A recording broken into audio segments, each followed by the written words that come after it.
What's up, summoners? Kingler here. Today, we're going to be doing a small showcase of Ravi in RTA for the people who are still wondering whether or not they want to build Ravi. This will be with the new frenzy changes, and I will be talking about how it works. If you want more information on Ravi and a lot of different builds, make sure you watch the full guide, but hopefully this hypes you up for Ravi if you are pulling for her. One thing I want to preface by saying is that Ravi is a very gear intensive unit, which is why I typically don't recommend her for early game players. But if you're willing to make the commitment to invest in her and in teams that revolve around her, she can be a really good Guild Wars as well as RTA unit, and honestly one of the best bruisers in this game. There's not a unit that does require a lot of investment. Like, she has to be 15 Mola or she's not going to be doing her job properly. She has to have top of the line gear and she has to have really good stat line, right? So I don't want you guys to think it's an easy to build unit that you're going to be able to do what I'm showing you guys. But yeah, hopefully you guys enjoy the showcase. Here's a quick look at the actual gear that I have on my Ravi.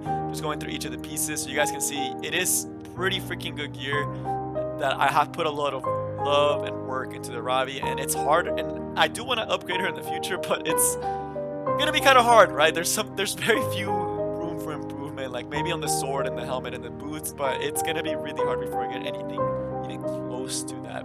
So yeah, and then as far as Elphys, I know people ask it. I just really like Elphys. I think it works really well with her, and I don't have a plus 30 cigarette sight, so I kind of just rather use this instead. All right, let's skip over to the showcase, and if you do like, make sure you like, subscribe, and join the Discord server. But let's see the different fights and showcases that I have ready for you guys. Alright, so for this first fight, we are up against Vinny, and if you guys didn't know, Vinny is a legend level player, both this season and previous season.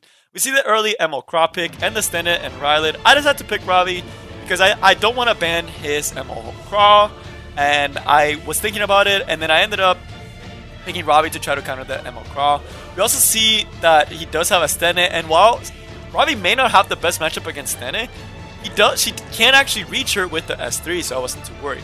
So we go in with Ross being one of Ravi's best counterparts, as well as Deanny doing really good against ML Craw. So my whole plan was to punish his ML Craw pick.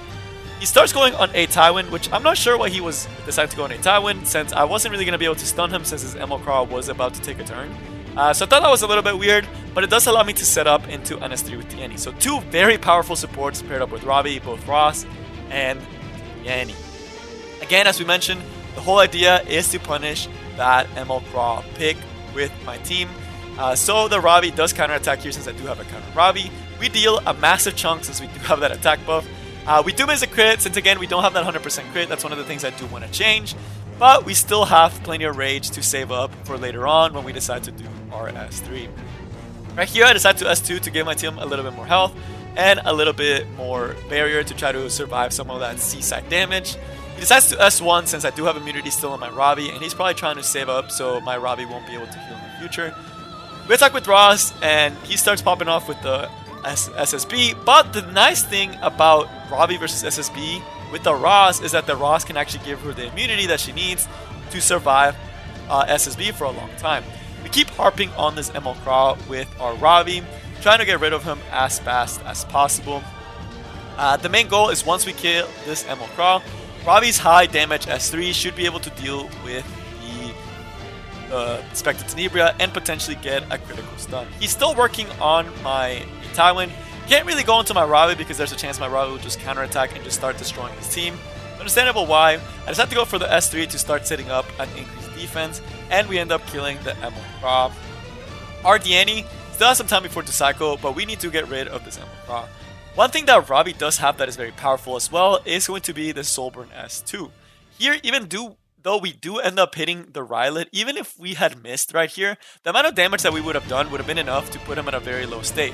So again, that Soulburn S2 being able to just critically kill any enemy, including Rylet, is very, very powerful. We are going to be utilizing that S3 in a second, but before that, we set up the S3. At this point, I wasn't sure if I was going to win because I knew my whole team was going to die to this SSB S3. But we had Ravi in a decent spot. But since we had the attack buff from the Deanny, we are able to get that counter attack, which does proc the S2 and just absolutely just kills the rest of my team. Then it finishes it off. But then right here, the Elphys does trigger, and with one last S3, we're able to hit the Stennet and kill her due to all the rage we're stacking up, and with the new frenzy changes, the high damage. and we're just able to beat Benny, a very good player, with Ravi just being the solo DPS, even though against SSB.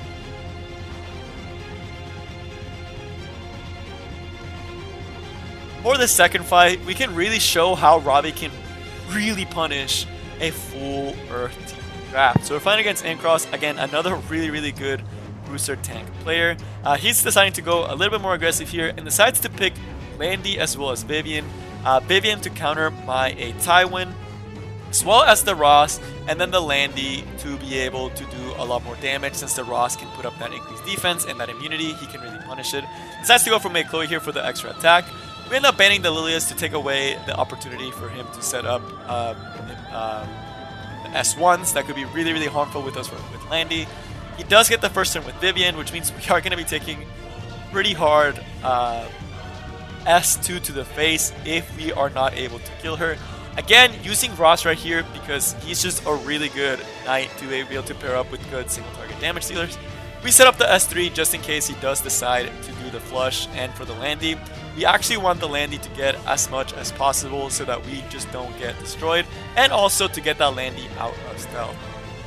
We keep attacking, trying to hit the enemy, and right here, he decides to S3 to get that turn with Landy.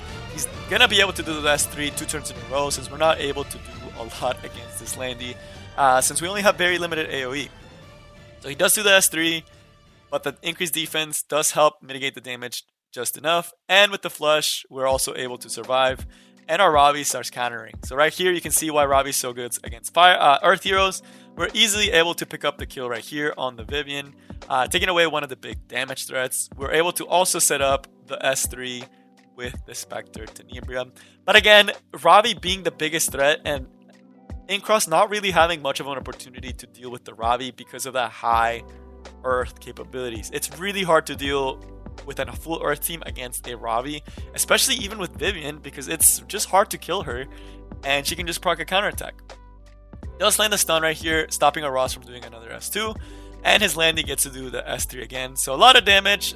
I wasn't feeling like I was going to win right here, but I got to trust my Ravi. You know, even though my whole team may be dead, as long as I have Ravi, I have a chance. So I decided to go for the S3 here to reveal the Landy out of stealth and also just do nice AoE damage. He does get a counterattack, but we do have enough to be able to soul burn here. We're looking at it, we're thinking about it, and we go and do it to be able to deal high AoE damage, and there's no longer any stealth to mitigate the damage, but he's able to actually survive with his Landy. Quite tanky Landy. He keeps going on the Ross, so our Ross can S2 and set up immunity for our Ravi. We get another counterattack here, again, basing the crit. Really hurtful that we don't have 100% crit, and something I really need to try to get in the future. And he goes in on the Ravi, and we just get a counterattack and just completely finish it. And because of that counterattack, we just S3 again. The power of Ravi with the S3, since it doesn't have any cooldowns, it's just really hard for the opponent to really lock her down. So with double S3, it's kind of hard to deal with Ravi just doing all those counterattacks, doing all those dual attacks.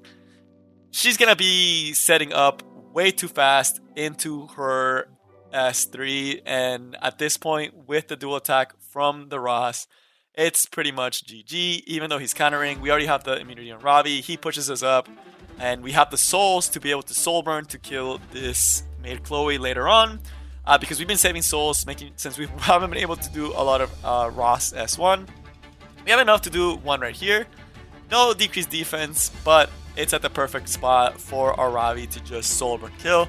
So again, very powerful unit in RTA, able to solo teams, tank grass, and just do insane amounts of damage. Right here, we bop them, and that's it. GG. Goodbye, Maid Chloe. And we win the fight handily with Ravi just tanking like a beast and punishing the hits. Now, it is not all sunshine and rainbows for Landy, for Ravi, my bad. As much as I would like for Ravi to just be an amazing destruction beast, she can actually get shut down by water, and this is an example of me misdrafting. The second I picked Ravi, and he already had one water unit, allowed him to double down on his water units and just absolutely destroy me. The Momo, the SSB, and the Diani, it's just, my Ravi's not going to be cracking this team, and that Stene is just going to be obliterating. No matter what I do, I would not have been able to kill any of these units. as much as I would have liked. Because with the anti-crit, the heals, the barriers, the immunity, the dual attacks, I would not have been able to do anything to beat this team. And it's going to show that while Ravi does have really good matchups against a lot of units, if you pick her too early, she can get shut down by water heroes. So I like to show clips like this because she's not an ML, right? As strong as she is and as good of a bruiser she is, if you pick her too early, she can really get punished and shut out by the enemy team. And it's hard, you know. It's just there's not a lot we could have done here. We try to go on the Deanny, try to get some damage, but this Aureus on the Lilius, and the fact that we only have that our Ravi can't really hit, we were just gonna get out sustained and out killed by this Spectre Tenebria, and there's nothing we could have done to stop it. He also does a really good job at managing my Ravi. He didn't do the S3 on the Stene because he didn't want the Stene to accidentally hit the Ravi and my Ravi get pushed up and half the S3 and just set up into a nasty S3. So he played it extremely well. Does end up setting the S3, and it's just, there's not a lot I can do, right? You guys see, I've taken several turns and he just out-sustains me. There's nothing I can do, right? This Stene is just slowly but surely getting into frenzy. He's stacking up souls. We see he already has 30 souls, and that's just gonna be able to obliterate me. So again, Ravi can get countered as strong as she is, and while she can actually beat some of her counters, water can shut her out really hard. And the fact that we can't reach Senate does allow her to just kind of chill in the back. And and he's just managing her perfectly, making sure she doesn't hit her and give her rage and cause her to just be able to pop off. And just once my A Talon died, I knew there was no way I was reaching that stand reliably, and he already had cycled his deity like 3 million times. So I knew right there, and I quit. That's all I have for you guys today. I hope y'all enjoyed this short Ravi showcase, kind of just showing you guys what she can actually do at top level, especially with the new frenzy changes that we talked about. So if you're a late game player and you have a couple of extra bookmarks, I highly, highly encourage you to pull for Ravi. She's just really, really good, and Sigurd Scythe is in the shop as well. It's just spicy. Again, if you're an early game player, I'm still going to tell you, you want to pull for Lilius. Lilius is still one of the best units in the game. So if you're early game, Lilius. If you're late game and you want a really strong bruiser, or if you're willing to commit to Ravioli, go ahead and pull her. But that's all. I will see you next time. Peace.